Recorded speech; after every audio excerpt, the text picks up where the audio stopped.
Bonjour les amis, bienvenue pour cette nouvelle vidéo. Donc on va continuer notre étude, enfin démarrer vraiment notre étude sur le livre de Josué et j'aimerais partager donc avec vous les parallèles prophétiques.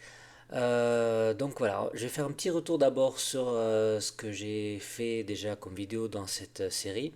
Donc j'ai fait deux vidéos, pour repartir un petit peu en arrière, on a fait le premier sur le voyage dans le désert qui avait pour objectif donc de montrer tous les parallèles qu'on peut faire entre notre cheminement actuel, donc en route vers la promesse de Dieu, la promesse du pays, ce que Dieu nous promet. Et la deuxième vidéo que j'avais faite, c'était sur Balaam, parce que dans Nombre chapitre 22, le peuple est déjà là devant le Jourdain, et ça va être très très important, le passage du Jourdain qui va donc représenter, symboliser l'entrée dans le pays promis.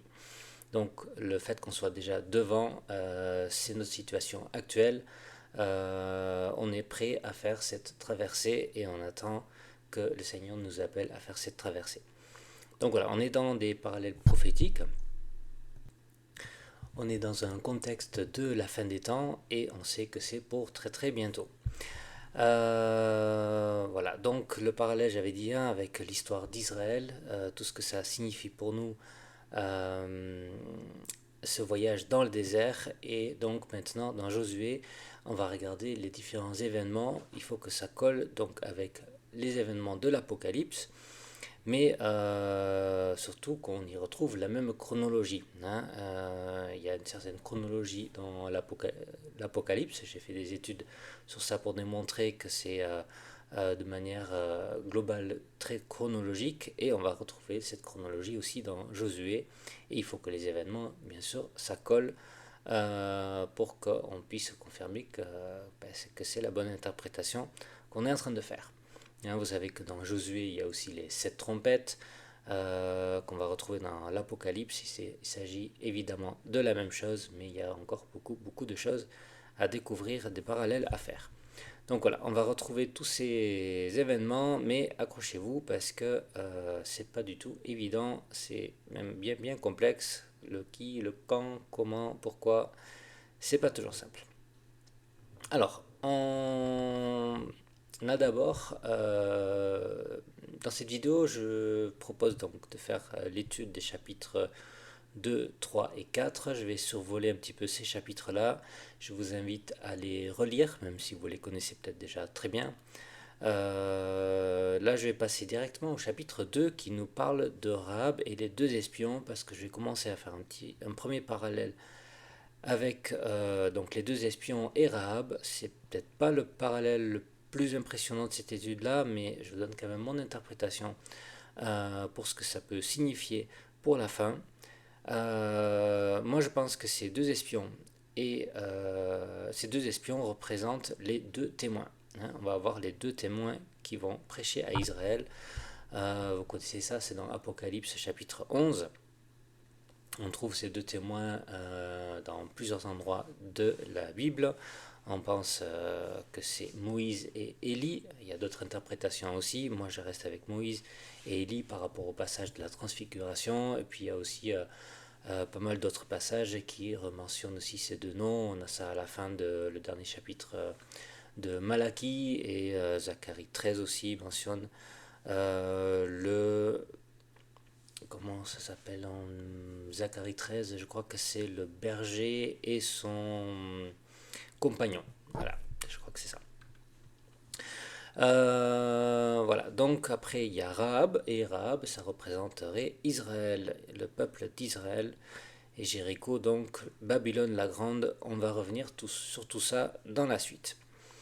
Israël est donc représenté par cette prostituée parce que par le passé, nous savons, Israël a désobéi à Dieu. Mais cette prostituée va maintenant faire une déclaration de foi et ça va être salutaire pour elle. Mais donc évidemment, nous savons que le cheminement d'Israël, ça ne va pas être le même que celui de l'Église. Alors, un petit détail qui est intéressant quand vous lisez ce passage, c'est que donc ils vont finir leur mission d'espionnage, hein, les deux témoins, et il y a 3 jours d'attente avant de revenir dans le campement des Israélites. Ça c'est Josué 2, verset 16. On a ça ici. Elle leur dit: allez du côté de la montagne, de peur que ceux qui vous poursuivent ne vous rencontrent, et cachez-vous là pendant 3 jours. Donc il y a 3 jours d'attente. Ça pourrait correspondre aux 3 jours donc que les cadavres restent sur la place de la ville. On a ça dans Apocalypse 11. Voilà, je vous propose cette interprétation-là, ça me semble cohérent, parce qu'il est écrit pour les 2 espions que afficher ce passage. Alors c'est quand même pas exactement la même chose, c'est verset 9 ici. Les hommes d'entre les peuples, langues, les tribus, langues, nations verront leurs cadavres pendant 3 jours et demi. Donc là c'est 3 jours et demi, c'est pas 3 jours. Mais voilà, il y a ce temps d'absence et après donc leur enlèvement qu'on voit ici au verset 11. Un esprit de vie venant de Dieu entra en eux et ils se tiennent sur leurs pieds. Et voilà, ils montèrent au ciel dans la nuit. Donc c'est un premier enlèvement. Et dans Josué, qu'est-ce qu'on a? On a le passage du Jourdain, parce qu'il est écrit pour les 2 témoins après que... où est-ce que c'est ça? Donc il reste 3 jours et après il passe le Jourdain. Et le passage du Jourdain, ça pour moi c'est l'enlèvement. Et ça c'est une interprétation qui va prendre tout son sens dans la suite de cette étude. Alors, la traversée du Jourdain, ça c'est quelque chose, un parallèle qui est beaucoup plus extraordinaire. C'est pour moi ce qui est le plus fascinant dans cette étude. Ça commence avec les officiers de Josué qui vont dire au peuple, il faut se préparer parce que la traversée du Jourdain va se faire dans 3 jours. Donc on a encore 3 jours. 3 jours pourquoi? Il y a 3 jours d'attente avant que l'arche sera positionnée dans les eaux du Jourdain. Alors ça pour moi, ça représente les 3 jours au tombeau après la crucifixion. Là, on va parler de la crucifixion de Jésus. Alors, pourquoi on va parler de ça alors que c'est déjà fait? C'est pas quelque chose qui se passe à la fin des temps. Oui, mais il va falloir qu'on le rappelle ici parce qu'il y a une bonne raison de se rappeler ça. C'est le peuple de Dieu qui va prendre le même chemin que cette arche-là. On va suivre le trajet de l'arche, mais pas tout à fait de la même manière. Je vais venir sur Josué 3, on va regarder le verset 4. Voilà. Elle vous montrera le chemin que vous devez suivre, car vous n'avez pas encore passé par ce chemin. Donc ça c'est, il faut suivre l'arche de l'alliance, qui est mentionné juste là. Ça c'est le chemin de la crucifixion, le chemin de la croix. On va suivre donc Jésus parce que voilà, c'est notre chemin va prendre une tournure différente, quelque chose qu'on ne connaît pas encore. Alors au début de notre parallèle, on a vu la traversée de la mer Rouge, et ça préfigure notre baptême, ça c'est bien écrit dans le Nouveau Testament. On est mort et ressuscité comme nouvelle créature en Christ, mais maintenant il va falloir passer les eaux du Jourdain, et c'est encore une fois comment rentrer et sortir de l'eau, mais là ce n'est plus le baptême, là c'est vraiment la mort et la résurrection qui nous permet d'entrer dans le pays promis. Et on va donc faire la mort et la résurrection de la même manière que Jésus pour entrer dans le pays promis. Alors voyons d'abord qu'est-ce que c'est l'arche.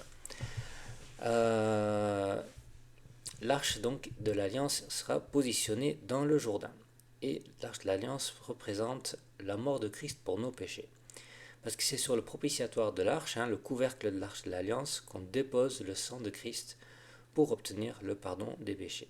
Donc ça c'est le sang de Christ qui est positionné là, donc dans le Jourdain, dans la mort, et ça nous ouvre la voie pour faire notre entrée dans le pays.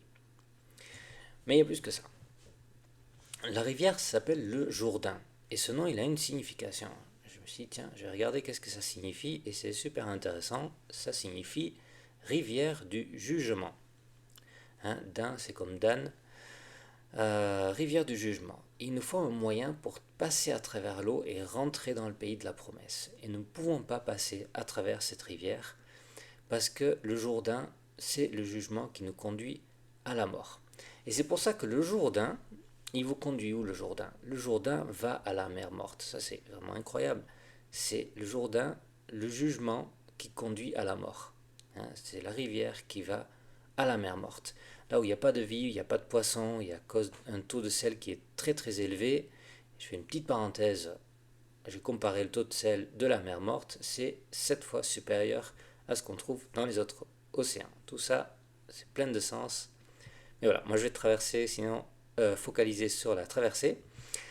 Voilà, si on ne passe pas à travers ce jugement, si on n'a pas un moyen pour passer à travers ce jugement, cette rivière, c'est le cours de notre vie qui va nous conduire donc à la mer salée, à la mer morte, qui est la mort. Alors comme on l'a dit, donc Jésus, par son sang, a pris notre place dans la condamnation et ça nous permet de faire cette traversée. Alors, il y a encore un détail très très intéressant dans ce texte. Le peuple doit garder une distance avec l'arche de l'alliance. C'est le même verset là que j'avais, verset 4. Il y aura, je vais afficher ça. Il y aura entre vous et elle, donc l'arche, une distance d'environ 2000 coudées. 2000 coudées. Pourquoi 2000 coudées? Alors ici, il y a un événement spécifique. On a dit c'est la mort de Jésus-Christ et la résurrection de Jésus-Christ. Donc, c'est un événement qui est décalé dans le temps. Et on parle d'un premier événement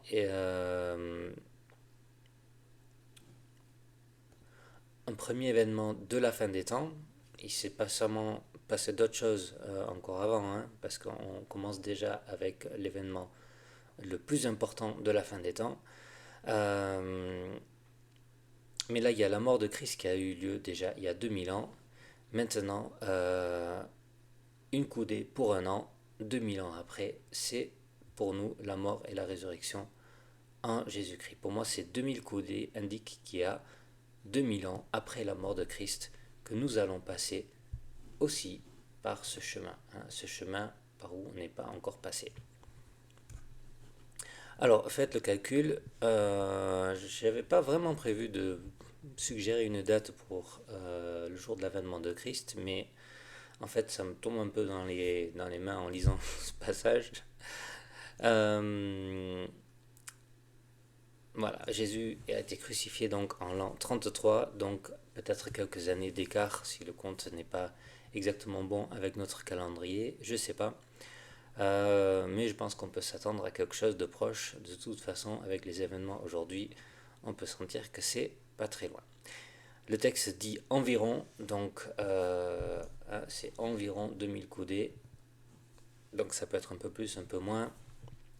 Je ne vais pas faire de pronostic sur ça.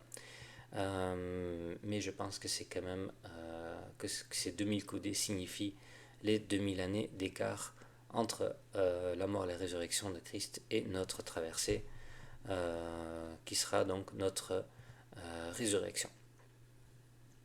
Donc on a ici l'avènement de Christ, Jésus qui apparaît dans le ciel au monde entier, et tout le monde sait maintenant que dans Josué, le peuple d'Israël libéré de l'esclavage est rentré sur le territoire, et ils sont là pour prendre possession sous la conduite de Josué, qui est notre Jésus. Donc en suivant le chemin de l'arche de l'Alliance, c'est à notre tour de passer par les eaux, encore une fois, comme une mort et une résurrection, et ce sera la résurrection des morts en Christ, une résurrection pour les corps, pour recevoir le corps glorifié, plein de force, qui nous est promis. Ça c'est l'apôtre Paul qui a écrit là-dessus. Donc aujourd'hui nous sommes corps, âme et esprit, nous sommes créés en Trinité à l'image de Dieu. Hein. C'est pour ça que chaque partie de la Trinité intervient pour créer l'homme et la femme. Hein. Quand Dieu dit dans la Genèse, faisons l'homme à notre image, une des seules fois où il parle au pluriel, parce que c'est les trois qui interviennent pour nous créer en Trinité, comme Dieu est Trinité. Et cette Trinité peut se rompre et elle peut se rétablir. Hein, c'est le cas pour Dieu aussi qui a envoyé son Fils Jésus. Elle s'est rompue en quelque sorte avec la mort de Jésus aussi à la croix et s'est rétablie. Je vais afficher ce verset, Jean 16, 28. Hein, Jésus qui dit, il est sorti du Père, je suis venu dans le monde, maintenant je quitte le monde et je vais au Père. Donc le retour au Père, c'est pour se rétablir dans l'unité avec son Père. Et pour nous, c'est pareil. Hein, nos frères et sœurs qui sont morts, les morts en Christ, ils sont âme et esprit, hein, ils sont dans la présence du Seigneur, dans leur esprit, mais ils ne sont plus corps. Ils n'ont pas leur corps on les enterre ici. Dans les lieux célestes, ils sont juste esprit et ils attendent comme nous la résurrection des corps, ce nouveau corps que Jésus nous a promis. Hein, donc, Jésus est passé par ce chemin avant nous. Jésus est le premier-né de toute la création, ça, on parle de ça dans Colossiens 1, 15, 18, je voulais montrer le verset 18 aussi. Hein, il est le premier-né de toute la création, donc c'est lui, Jésus, le premier-né, le commencement, le premier-né d'entre les morts, afin d'être en tout le premier. Ah, donc là, dans Josué, qu'est-ce qu'on voit? L'Arche de l'Alliance, c'est le premier qui passe et il y a un décalage, donc avec les 2000 coudées pour le reste du peuple. Voilà, nous allons donc suivre Jésus pour vivre ce renouveau de Christ qui va faire toutes choses nouvelles, toutes choses seront faites nouvelles, et donc un nouveau corps pour nous qui est un corps spirituel mais qui est aussi un corps de chair. Un corps spirituel, ce n'est pas la même chose que l'esprit. Voilà, donc qu'est-ce que je voulais dire? La traversée du Jourdain correspond bien à ce passage de la mort et la résurrection pour nous. Donc le peuple d'Israël, avec Josué, va rentrer dans le pays et quand ils sortent de ce Jourdain, du Jourdain, ils ne sont plus les mêmes, ils ont une nouvelle mission. Le peuple de Dieu en marche, debout derrière Josué. C'est le grand jour de l'avènement de Christ. Donc là, je mets un petit peu les pièces de puzzle ensemble. Hein. C'est la résurrection de tous les morts en Christ, la première résurrection, et avec les derniers vivants qui seront donc enlevés dans les airs pour être réunis avec Christ. C'est donc aussi l'apparition glorieuse de Jésus où tout le monde le verra. Donc dans la chronologie de l'Apocalypse, on est ici, Apocalypse 6, on est au 6e sceau. Hein, quand les étoiles du ciel tombent sur la terre, un figuier secoué par le vent violent jette ses figues vertes, le ciel se retire comme un livre qu'on roule, toutes les montagnes et îles furent remuées de leur place, les rois de la terre grands, les chefs militaires, les riches, les tout-puissants, esclaves hommes libres, ils se cachent dans les cavernes. Voilà, et qu'est-ce qu'ils disent? Ô montagnes, rochers, tombez sur nous, cachez-nous devant la face de celui qui est assis sur le trône, devant la colère de l'agneau. Ça, je trouve ça toujours très intéressant parce qu'ils ont pleinement conscience de ce qui est en train de se passer. Hein, ils sont vraiment conscients que c'est la colère de l'agneau, donc le jour du jugement qui est arrivé, et donc ils ont cette vision-là de ce qui se passe et de ce qui les attend dans la suite maintenant. Donc Dieu ouvre l'esprit des hommes rebelles pour qu'ils comprennent ces choses-là. Et dans Josué, on a aussi la même chose. Et on va afficher encore Josué 5. Josué 5, je voulais lire juste le premier verset. Parce que là, du coup, il y a tous ces rois-là à l'occident du Jourdain, les rois des Cananéens. Ils perdent courage et ils furent consternés à l'aspect des enfants d'Israël. Donc je mets en parallèle ces passages-là.